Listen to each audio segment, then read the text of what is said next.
Oke, sekarang kita beralih ke metode LIFO. Sebenarnya LIFO dan FIFO ini tuh hampir sama, dan yang membedakan dari mereka itu hanyalah terletak di barang mana yang mereka jual duluan. Kalau misalnya kita menggunakan soal yang sama dengan ini, mungkin perbedaannya itu cuma di penjualan ini. Kita coba aja ya. Dan karena mereka hampir sama, untuk presiden awal pembelian dan retur pembelian di soal awal ini kita coba saja dulu.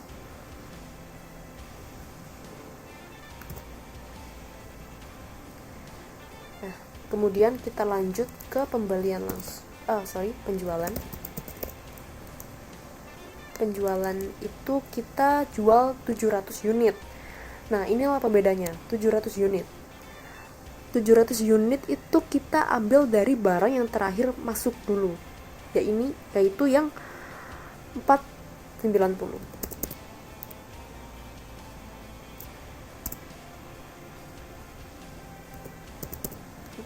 Unit dengan harga 15.000.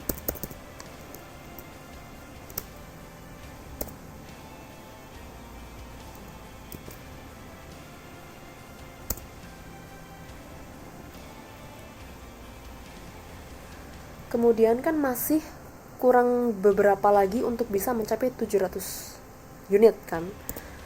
Kita kurangi aja, 700 dikurangi 490.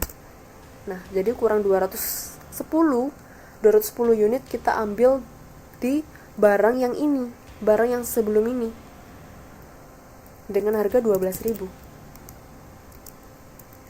Jadi, sisa barang kita itu adalah cuma ini dikurangi 210.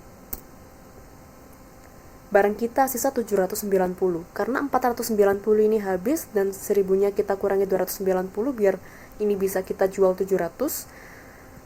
Jadi cuma sisa 790 unit dari harga 12.000 ini.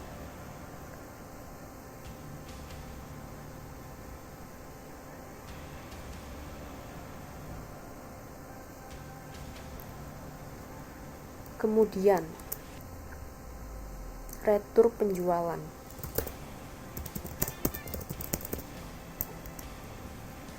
Retur penjualan ini kan sebenarnya masuk ya, tapi ya sama kayak yang tadi, kita catat di bagian keluar tapi kita minus. Tapi di sini kan tadi kan sudah jelas ya, yang kita jual itu cuma satu macam produk, tetapi ini kan ada dua. Jadi nanti returnya pun bukan yang terakhir masuk atau bagaimana, tetapi ini tergantung dari produk jenis atau produk mana yang dikembalikan.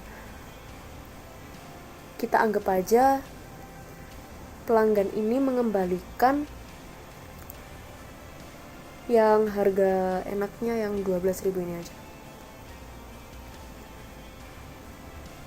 Di retur 50 minus 50 12.000.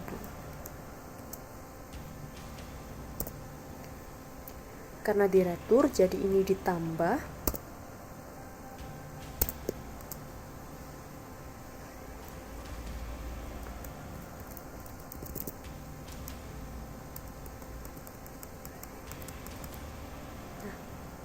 sisa barang kita adalah sekian. Kemudian terjadi pembelian, kita beli lagi barang 1000 unit dengan harga 20.000 per satuannya.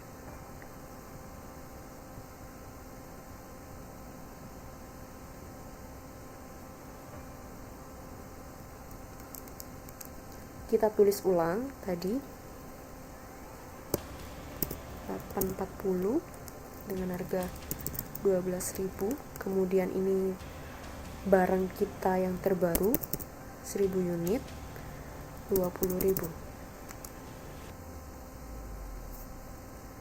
Nah, kemudian kita kasih sentuhan terakhir, rumus sum.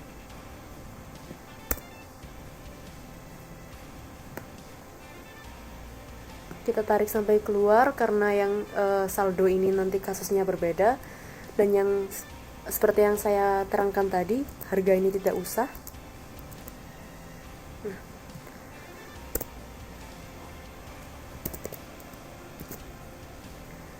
Ini sisa ini saja ya persediaan terakhir kita.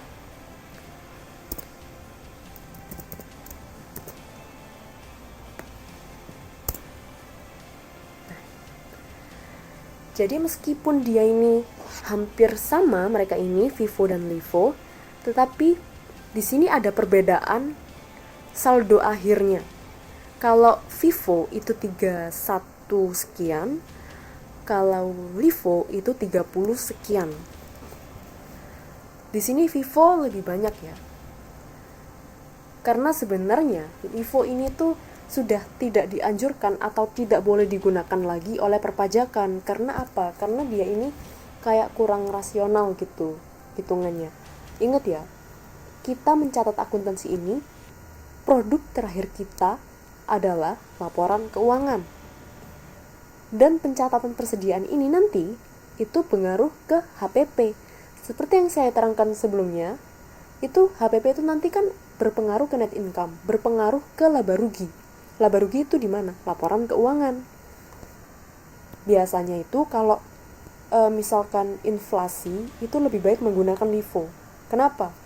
Karena kalau LIFO itu kan barang yang pertama masuk itu terakhir keluar ya.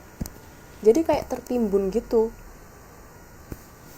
Sebenarnya ini juga kalau LIFO itu kurang bisa menggambarkan laporan keuangan secara real, karena sifat dia yang menimbun barang yang sudah lama, yang pertama kali masuk, sehingga harganya sudah tidak kompatibel dengan laporan keuangan yang terbaru. Ya bayangin aja, laporan keuangan itu sudah mengandung harga-harga atau angka-angka yang terbaru, terupdate tahun ini. Tetapi kalau kita menggunakan metode persediaan LIFO, nanti itu kayak masa harga persediaannya nanti itu masih yang lama sih, kan kayak nggak cocok gitu. Apalagi harga ini cenderung naik terus, jadi yang tertimbun itu nanti kan sisa yang murah-murah aja. Jadi sebenarnya sekarang LIFO itu lebih banyak digunakan, dan yang dianjurkan sekarang itu hanya Vivo dan Average.